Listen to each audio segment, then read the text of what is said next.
안녕하세요. 오늘의 사연은 이혼을 생각하고 계시는 부인분이 보내주셨습니다.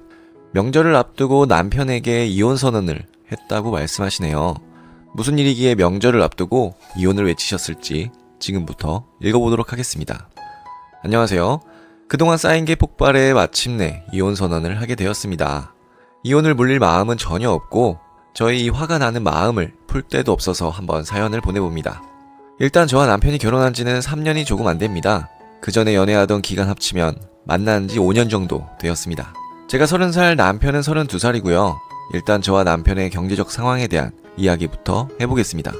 남편은 그저 그런 직장 다니는데 월급도 대단한 편은 아닙니다. 매달 정기적으로 가져오는 돈, 그리고 1년에 2번 나오는 보너스 등 다 합치면 한 3천 조금 넘을 겁니다. 저의 경우에는 요즘은 월 500 정도 버는데요. 경기가 엉망인 탓에 수입이 줄어들어 버는 돈이 500이고 그전에는 훨씬 더 잘 벌었습니다.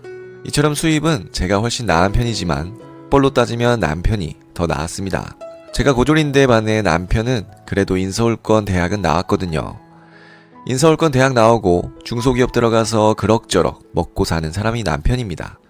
저는 집안이 썩 좋지 않고 공부도 잘하지 못해서 고등학교 후 몇 년 일하다가 바로 자영업 시작했고요. 개업할 때부터 잠도 안 자고 열심히 했고 다행히 잘 풀려서 지금까지도 괜찮게 벌고 있습니다. 하지만 제가 고졸이라는 이유로 시댁에서는 저를 달가워하지 않았어요. 결혼 때 많이 반대한 것은 물론 돈 한 푼 보태주지 않았습니다.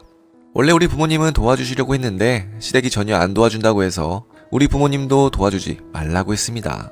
그래서 그냥 결혼할 때 집이니 혼수니 결혼 비용이니 모두 저랑 남편이 반반씩 냈어요. 이후 결혼하고 경제권 문제가 화두에 올랐습니다. 용돈 문제로 남편과 이런 대화를 나눈 게 기억납니다. 용돈 얼마나 줄 거야? 일단 40만원 정도면 되겠지? 매일 버스 타고 다닐 거잖아. 40만원은 너무 적지 않아? 적어? 그러면 통신비는 따로 줄게. 남편은 처음부터 용돈이 마음에 들지 않는 것 같더라고요. 저 역시 남편보다 돈 쓰지 않을 거라고 하는데도 그랬습니다. 결국 그냥 돈 관리를 각자 하기로 했습니다.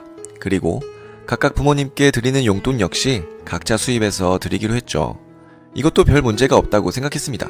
집이 공동명의라고 꼭 공동통장 쓰면서 빡빡하게 굴 필요는 없다고 생각했으니까요. 그런 상황에서 처음 문제가 터진 게 바로 부모님 용돈과 생활비 문제였습니다.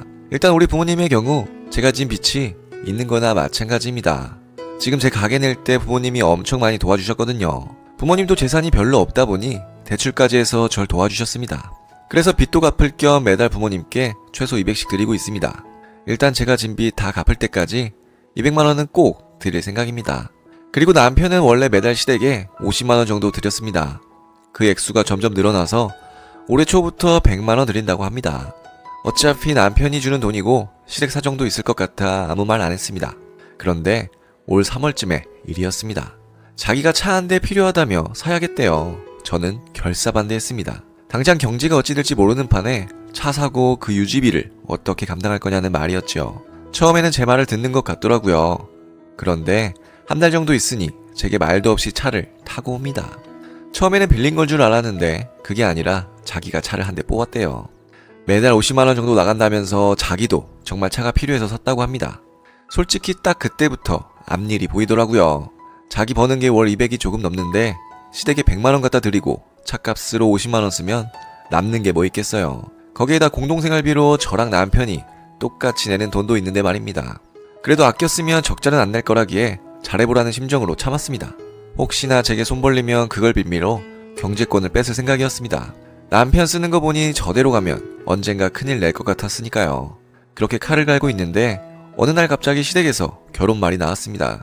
남편 여동생이 결혼하게 된다는 말이었어요. 솔직히 남편은 양반이라는 생각이 들 정도로 돈도 막 쓰고 생각 없는 인간이 남편 여동생이거든요. 처음 봤을 때부터 딱 집안의 짐덩이구나 라고 생각했습니다. 그런 제 생각에 한치도 벗어나지 않는 인간이고요. 그래도 여동생이랑 그 남편 인생이라 생각하고 개의치 않았습니다. 그런데 이후 기막힌 소리가 들려왔습니다. 결혼할 때 여동생 남편이 집을 못 태우겠다 했대요. 요즘 결혼할 때 집 못 태우는 경우가 많잖아요. 그런데 결혼할 때 집도 없이 어떻게 해야 하냐며 그 돈을 보태줘야겠답니다.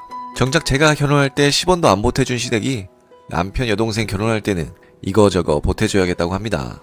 저와는 달리 시동생 남편은 그렇게 예뻐 보이는지 결혼하면 집 사주던가 최소한 전세라도 마련해주자고 했답니다. 요즘 집 구하기 어렵고 전세는 더 어렵잖아요. 웃돈을 줘야 전세도 마련할 수 있다더군요. 그래서 남편이 자기 여동생 결혼비 좀 보태줘야겠다고 합니다. 자기 버는 돈 뻔한데 어떻게 보태줄 생각인가 싶었는데 하는 말이 가관입니다. 대출받아서 여동생 좀 도와줬으면 해. 대출금은 어떻게 갚으려고? 대출금 갚을 때까지만 우리 생활비랑 내 차 할부금만 자기가 좀 내주면 안 될까? 뭐? 대출을 얼마나 할 건데? 5천 정도 빌려서 3년이나 5년 동안 갚을 생각이야. 여기까지만 들어도 무슨 개소리인가 싶었습니다. 거기에다 한술 더 뜹니다. 자기 여동생 예단비를 저더러 보태달라고 합니다. 빌려달라는 게 아니라 그냥 달라고 하는 겁니다.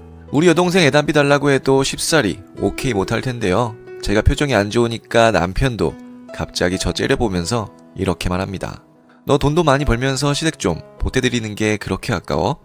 그래, 아깝다. 시댁에서 나한테 뭐 해줬는데? 결혼할 때 시댁에서 땡전 한 푼 보태준 적 있어? 많이 벌면서 왜 그래? 다른 사람도 아니고 내 여동생 좀 도와주는 일인데 이런 식이라 말이 안 통합니다. 정말 여기서 넘어가면 앞으로 인생 망하리라는 애감이 확 드는 거예요. 그래서 제가 확 잘라 말했습니다. 너나 시댁이나 한번 돈 가져가기 시작하면 영원히 돈 가져갈 거라고. 그래서 제 돈 한 푼도 못 보태주니까 여동생 결혼은 알아서 하라고 했습니다. 제 말을 들은 남편이 딱 한마디 하네요. 너 참 이기적이다. 저라고 이런 상황에서 할 말이 없었겠어요? 아 그래? 결혼할 때 내가 고졸이라고 한 푼도 돈 못 보태주겠다고 한 시부모님 참 대인배들이다. 그렇지? 이래도 정신을 못 차린 남편놈이 소리를 지릅니다. 저도 지지 않고 소리를 질렀습니다. 그동안 시댁에 쌓였던 불만을 다 토해내면서 너나 너희 가족이나 가지가지 한다고 그런 가족들에게 내 돈은 한 푼도 못 보태주니까 네가 월급 다 갖다 바치고 빌어먹든 말든 알아서 하라고 했습니다. 그랬더니 남편도 저더러 왜 자기 가족까지 저주하냐고 그럽니다. 말이야 바른 말이지 제가 저주를 했나요? 되지도 않는 소리를 짓거린 남편과 남편 가족들 잘못이지. 그래서 제가 먼저 이혼 이야기를 꺼냈습니다. 나랑 같이 살려면 시댁에는 1원도 못 갖다 준다. 혹시 나 몰래 내 돈이나 공동명의 재산 1원이라도 시댁에 주면 소송을 걸어서라도 모두 받아낸 다음 이혼할 거다. 이게 꼬우면 지금 바로 이혼해서 네가 열심히 벌어서 너네 여동생 결혼시켜주고 부모님 호강시켜드리며 살아라. 제가 말했더니 남편 놈도 이혼하자고 합니다. 저도 알았다고 이혼 통보한 다음 집에서 나왔습니다. 일단 추석 기간 내내 부모님 집에서 한번 고민해볼 생각이지만 이혼은 사실상 결정한 거나 다름없습니다. 제가 남편을 잘 알거든요. 이제 와서 제 말들을 위인이 아닙니다. 친정 와서 몇 번 카톡이 왔어요.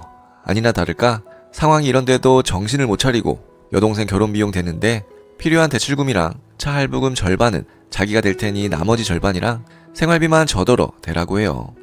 아직 일이 어떻게 돌아가는지도 모르고 제가 무슨 생각을 하는지도 모르는 거죠. 이대로 계속 남편이랑 살다가는 무슨 꼴을 당할지 모르겠습니다. 한 살이라도 어릴 때 칼같이 끊고 이혼하는 게 답인 것 같습니다. 일단 연휴 하루 전에 상담 가능한 곳이 있어서 이혼 상담부터 받아볼 생각입니다. 연휴 끝나는 대로 바로 이혼 과정 밟을 생각이고요.